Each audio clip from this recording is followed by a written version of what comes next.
Hey guys, welcome. It's the 27th of November. It's Chat with Matt. Half an hour to talk with Matt and Mantara about whatever you might be interested in. Whatever you're interested in. Something around transformation would be great. Something around embracing the most expansive version of yourself would be great. Something around dealing with whatever's in front of you right now in this interesting energetic soup that we seem to be wading through would be great. Hey Sister Ajara, how are you? So I'm pretty sure we've just come through the new moon like 5 or 6 hours ago, if I'm correct, but I only read that loosely. Maybe I can look it up now. Maybe it doesn't matter. It's around about the new moon time anyway. It is around about new moon time, which is time for a new beginning. This will be the last, obviously. This will be the last new moon, this will be the last, it's not the last new moon of the year, because there'll be one just after Christmas, but this will be the last full lunar cycle of this decade. So that's something. It doesn't actually tell me. So November 27th, which is what it is today at 4:05 a.m. Yeah, exactly. So it was 5 hours ago exactly. Give or take a minute. Let's not get too exact with our exacts. So, my friends, I'm trying to get back here to find out if anyone wrote anything in. I'm quite new to the computer this morning.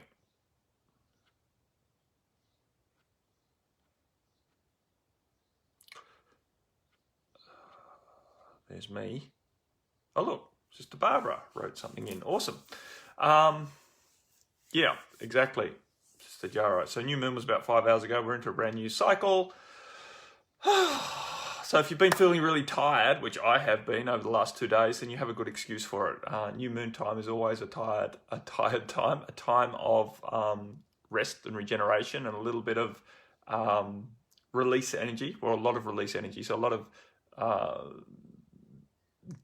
what we might call death energy, right? As stuff releases out of our field, a lot of letting go happens prior to the new moon. And so we've just sort of got through that, and now some more of the excitement of beginning new things can step into the void of what was left behind as we let go of what hasn't been serving us. And it's been pretty intense, right? It's been pretty intense for me over the last few weeks, few months, few years.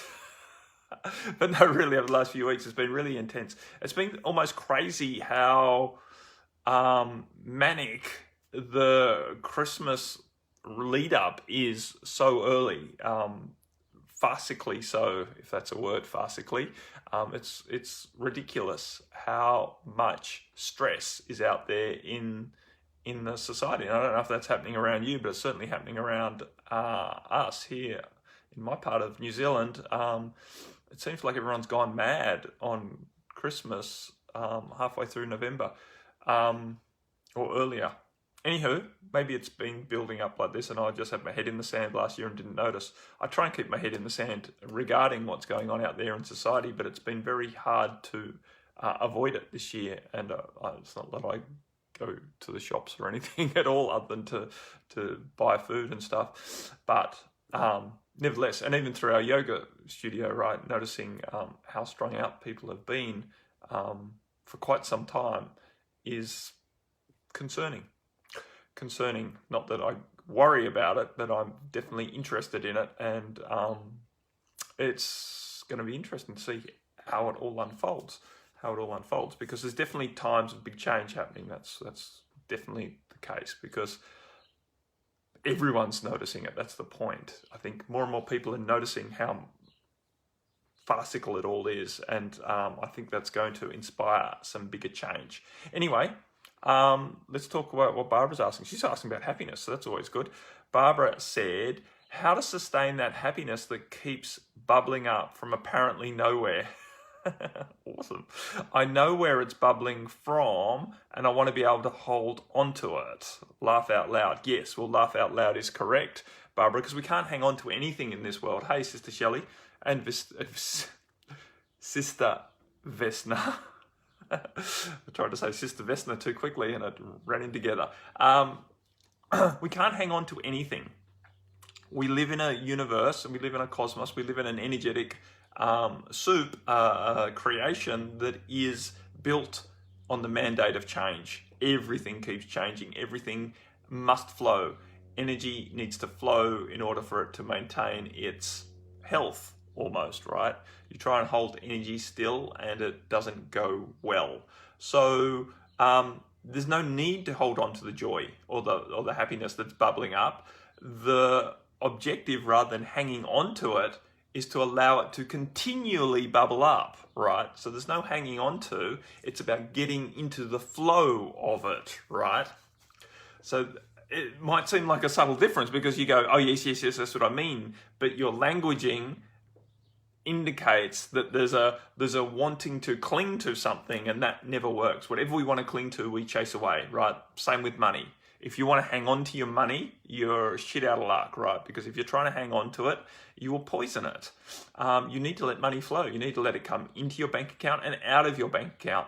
The trick to being financially free is to trust in the flow of it, to allow it to flow, not to try and hoard it so that you believe you have this security blanket of, well, I've got all these savings, therefore I am safe.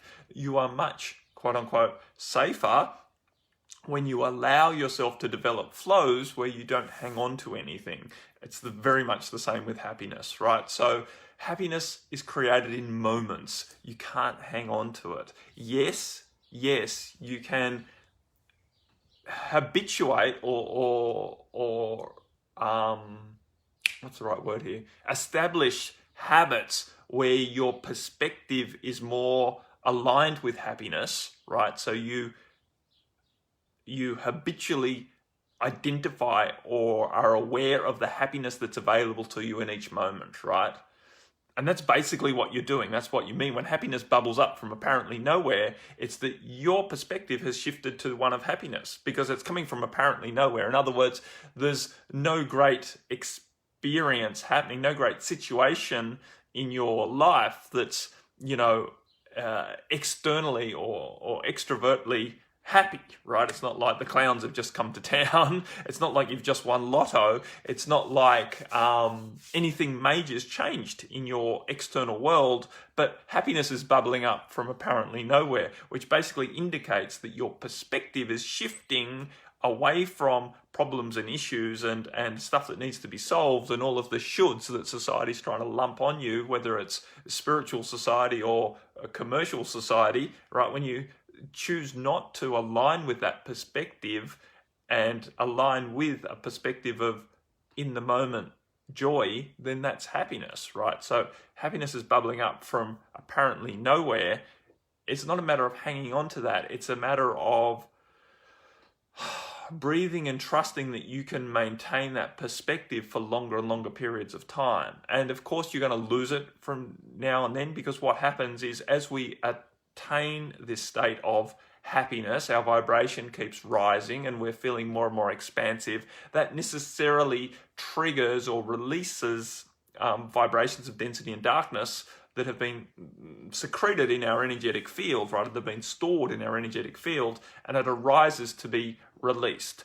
Usually that knocks us out of our happiness for a period of time, which might be only seconds, or it might be minutes, or it might be hours, or it might even be days. But the point is, as stuff arises, especially if it arises intensely, and especially if it is something that is very triggering or close to home, or has links to trauma that has been instrumental in providing or creating suffering in your past, then it's hard to stay removed's not the right word, detached, to allow yourself to maintain detachment to what has arisen. So for a period of time when stuff arises, it's very normal for it to grab our attention, and in that point we lose our happiness, because now our attention is on a discomfort or a discordance or a pain or a trauma that's arising in our field. So we lose our happiness for a moment. The trick is to maintain or have habitually set up habits and awarenesses that we notice when that happens, so that we can use our tools to pull ourselves back out of it. We notice that all of a sudden we're focused on a pain, and we take a couple of deep breaths and we choose to remember that this is what I'm releasing. This is just what I'm releasing. And we come back to, in the moment, what's going on around us, who we're choosing to be, and our happiness bubbles back up. The pain may still be present. We still may be aware of the sensation of the discordance in our field as it's arisen to the surface, but we're no longer attached to it and no longer influenced so much by it, and we can maintain happiness. But from time to time, we're going to get knocked out of it. The point of, a successful life is not one that never experiences any pain, right? It's not one that is maintained in happiness 24/7. That's a fairy tale. So don't measure yourself based on losing your happiness from time to time, but rather identify with or aspire to someone who can regain their happiness easily, right? Who can notice, oh, I've focused on a problem, I've focused on a pain, I've focused on discomfort that's arisen in my field, a challenge. I can choose to let that go and realign myself with what I'm choosing, right? And then happiness bubbles back up as we get into the moment of what we're choosing and into the moment of expressing ourselves in the now. So that's it, Sister Barbara. We don't need to hold on to the happiness when we have it. We just need to trust that we can regain our happiness quite easily. And the more that we practice that, the better we get at it. So it's not a matter of hanging on to the happiness. It's a matter of just being able to recreate the space for happiness to bubble up easily. And it's a practice. And all practices take practice. That's why they're called practices. Right? So you're doing great, right? When you get into that state where happiness keeps bubbling up from apparently nowhere, you're on the right track. You know that all of the hard work you've been doing over the last several decades, most likely, is starting to pay off, and you are gaining a mastery of this world, right? And so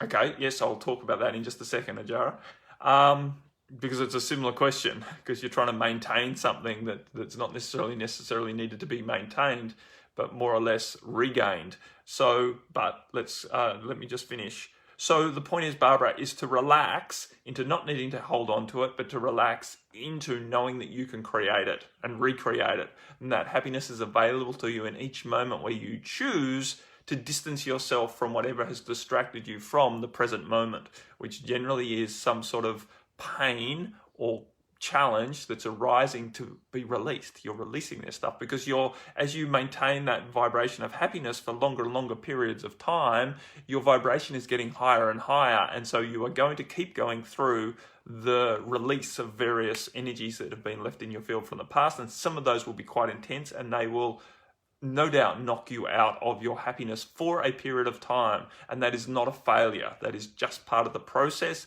and it's a practice. And you just notice, oh, right, I'm knocked out of my happiness. I'm focused on this pain and this problem and all of what my mind is telling me about this energy, which is just something from the past. Hey, Sister Jen. And so the point is to just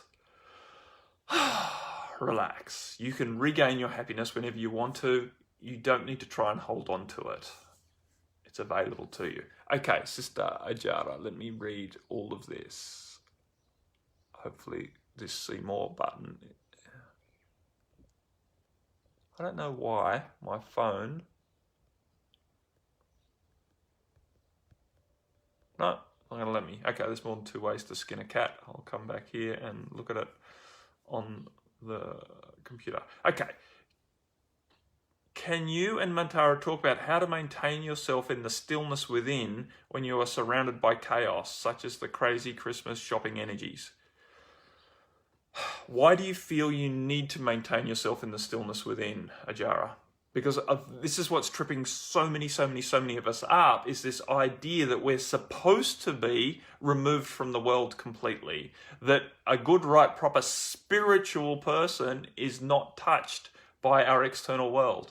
And it's just not the case. It's not the case. We're always going to be influenced by the chaos around us, and it's not a bad thing. It's part of being alive in a human body on a planet at this time, is that there's going to be all sorts of experiences around us that influence us and certainly take us out of our stillness. You didn't come to this planet to become still inside. You didn't. You came to this planet to express yourself. The stillness we use in order to align with ourselves from time to time so that we can express ourselves in more expansive ways. The stillness is a practice, not something that we need to maintain all the time. I know it says in the Buddhist teachings and in various spiritual teachings that this stillness is available to us at all times, but that doesn't mean that we're supposed to be in stillness all of the time, right? Because if you're in that space all of the time, you're basically not interacting with the world at all. And what's the point of being here? You may as well be up there. You may as well be in spirit if you're not going to interact in a human body on this planet and do things and express things and create things, because that's what we're here to do. So the stillness is a tool that we use, right? If we're out in the world all of the time and we never connect in with ourselves, we are not really going to express ourselves in the deepest way. So again, there's this balance that we need to find.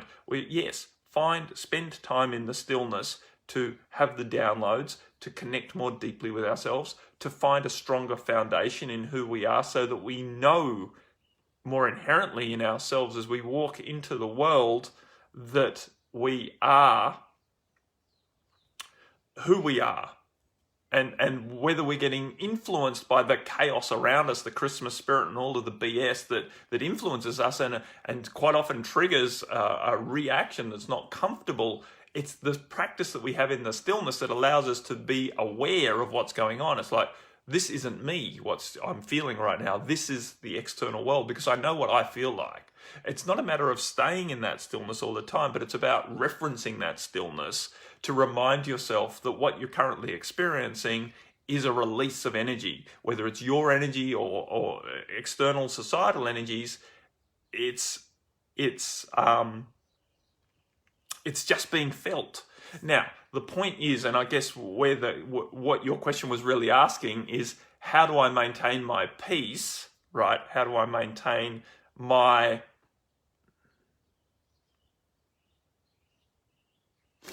okayness, right? How do I not lose myself to the chaos around me, right? As opposed to how do I maintain myself in stillness? Because maintaining yourself in stillness is a lofty goal that is not available to very, very many people. And as I just explained, I don't think it's appropriate for any of us to really try and maintain our stillness. But what I guess you really want to know is, how do I not suffer?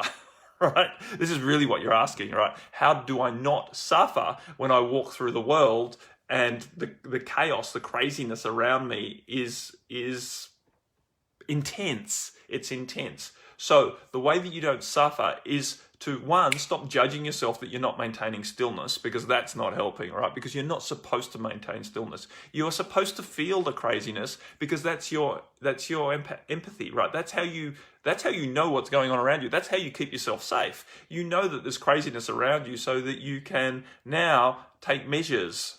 There's craziness around me. If you are just lost in your stillness, then perhaps, well, you shouldn't be walking around, right? For a start, you shouldn't be out there in that energy. But the point is, I'm going to read that in a second. But the point is to use your time in stillness to have that reference so that you notice that the craziness is coming from outside you, the chaos of the Christmas shopping, consumerist mania is coming from outside of you, and you don't need to suffer. You feel it. You don't need to judge it, right? You can take measures against it, right? Be more of your own light radiated out around you. Choose when you go to the shops, choose what you avoid, right? Not that you need to keep yourself locked in a cocoon, but it's about being sensible. And those of us who are very, very sensitive need to be sensible with what we expose ourselves to, because we all have a limit what we can cope with comfortably. And pushing ourselves into situations where we don't cope comfortably to the point of non-functionality is not compassionate.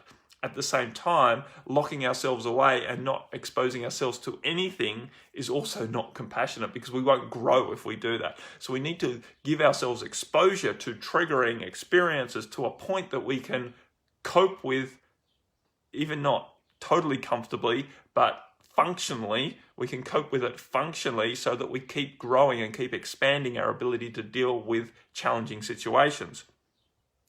So the time in stillness is to allow yourself to have more of that, and to have more of that connection with yourself, and then to step forward out into the world with an awareness that this craziness is from outside of you, and you don't need to suffer just because you're feeling it. I feel many of us, and this is why I say it, many of us have been indoctrinated with this idea that we're supposed to maintain some saint-like stillness in the experience, and it's simply not true. We don't need to do that, and God is not measuring us based on our ability to do that. So what's going to serve us is not to judge ourselves, because many of us spiritual people judge ourselves on not maintaining our stillness well enough, not maintaining our calm well enough, not managing our emotions well enough, right? We think that we're not supposed to get overly emotional. It's not true. At this time, there is so much getting triggered that the emotional releases that are occurring are very beneficial if we can do it in a way that is acceptable to ourselves. And many of the times, because we have these unrealistic expectations, we don't accept what's arising emotionally, or we don't accept what's arising mentally, right? Many of us are having all sorts of mental confusions explode out of our brain, as well as old stories are being disintegrated, and it's the contradictions that are arising in our mental structure, right? The structure that we've used to maintain our place in the world is concerning to us on an egoic level. And so we have these mental confusions all of a sudden arise, these dichotomies and it knocks us out of our center, and that's okay. It's okay to feel like you're going mad for a period of time. If you can manage to maintain a higher awareness that the experience you're having is a releasing experience, is a growth experience, and not to get lost in the stress of, oh my God, I'm not functioning, I'm going mad, I can't cognate this world so well at the moment, right? I'm having these experiences. Many people come to me saying they're having these experiences, and they're very, very concerned that they're not functioning very well because their mentality is not coping terribly well with what's going on. And it's part of the process. And the more that you can relax into that process and accept that it's happening for a good reason, the easier you can progress, right? The more effectively you can move through the process of releasing the energies, and then you will regain a level of mental functionality, of emotional stability, of happiness inside of yourself, acceptance inside yourself, right? Because really, happiness rides in self-love, which rides in self-acceptance, right? Until we can really accept who we are, it's very hard to be happy. That is the truth, in my opinion. So don't hold the bar too high on yourself, right? A lot of what's creating a lot of suffering on this planet, especially for sensitives and quote unquote spiritual people, right? People who are more aligned with spirit, people who are a little bit more mature as a soul because they've been around the block a few times, is this self-judgment based on what the scriptures have told you you're supposed to be. And we have to let go of that, because it's not holding true, and trying to attain those levels of stillness or those levels of emotional detachment is not serving us. It's not serving us. Acceptance, relaxation, and then a practice that does give you the opportunity to go into that stillness from time to time, daily, perhaps hourly, whatever it might be, to go into that stillness from time to time to remind yourself of the truth, more of the truth of what you are, so that you can put it into context.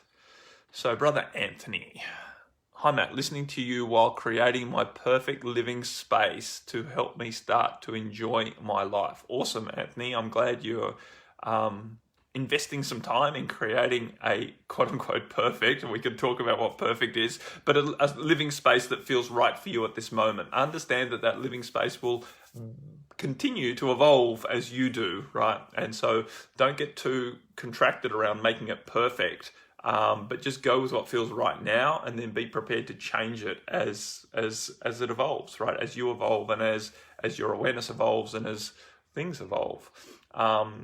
And enjoy the process of creating it. Don't wait to start to enjoy your life until after you've created this living space.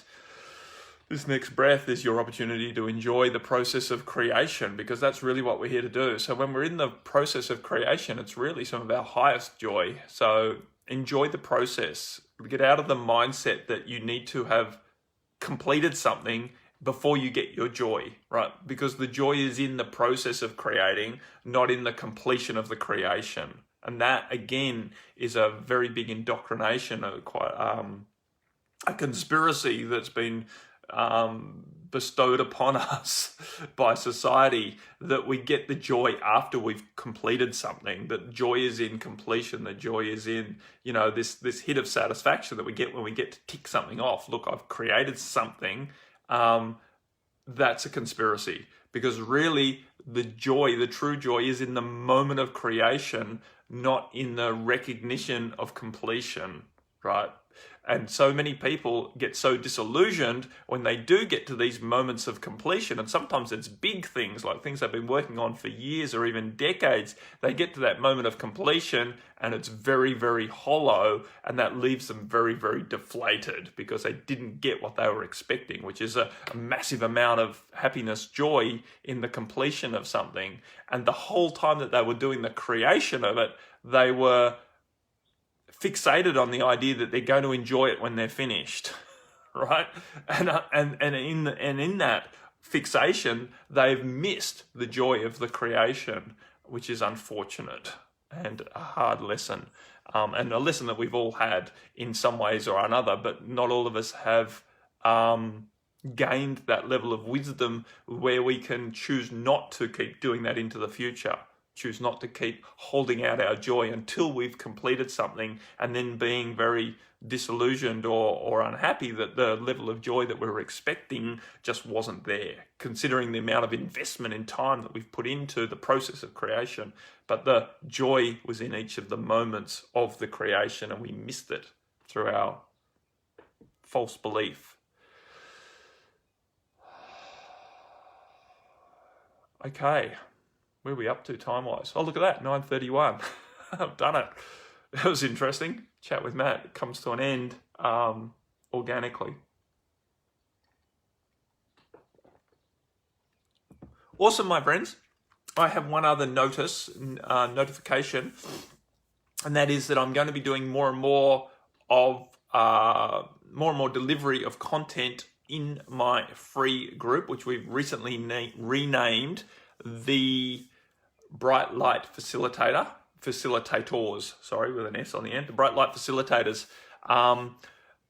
So that's where a lot more content is going to be delivered, because I just get much better deliverability there. There's already about 420 odd people in that group, and I intend to keep it growing. So if you're not there yet, go there, right? The Bright Light. There's a link on the Mantara homepage. I will put a link in the comments in a moment under this, and yeah, join that group. And you might like to, when you join the group, go up to notifications and just make sure your notifications are turned on, so that you see the stuff that I post there in that group in your feed. Otherwise, it can be a little difficult. Awesome, Anthony. Yesterday I turned 54, and after drinking 2 cartons of beer the 2 days 54 after being sober for 3 years. Sorry, no, let me read this properly. I turned 54, and after drinking 2 cartons of beer the 2 days before, after being sober for 3 years and nearly, whoa, hang on, maybe I'll read it here. I nearly did something bad, so time to get stronger. Glad I didn't use anything from my past. I will show you pics of my space when it's ready. This time I didn't take before pics because the future is important only. The now moment is more important, Anthony. And so great that you had that experience of falling off the wagon. It's a good experience to have, right? I believe falling off the wagon is a valuable experience to have, especially when we get back on the wagon. And it just reinforces the fact that we don't want to do that old behavior again. Because so many people I know who have been on the wagon for perhaps a decade or so are so scared that if they fall off the wagon, that it'll be an avalanche of badness, right? So having little slip-ups from time to time, just 2 cartons of beer over 2 days, and then going, right, that doesn't work for me. I know why I'm not drinking now. Or whatever it is, right? It doesn't have to be with drink. It can be with friggin' social media or porn or whatever, right? Whatever the vice is that creates discordance in your life, then having slip-ups is part of the process, right? Because it reinforces our choice, because it has to be a choice to stay on a certain side of a line that we know is dangerous for us, because some of us have real problems with certain substances or certain experiences, certain energies, and we know that it doesn't serve us to go there. But when we go there from time to time, just to reinforce that actually makes it easier to maintain our choice, because we start to maintain our choice from love, right? From the love of being sober rather than the fear of being drunk, right?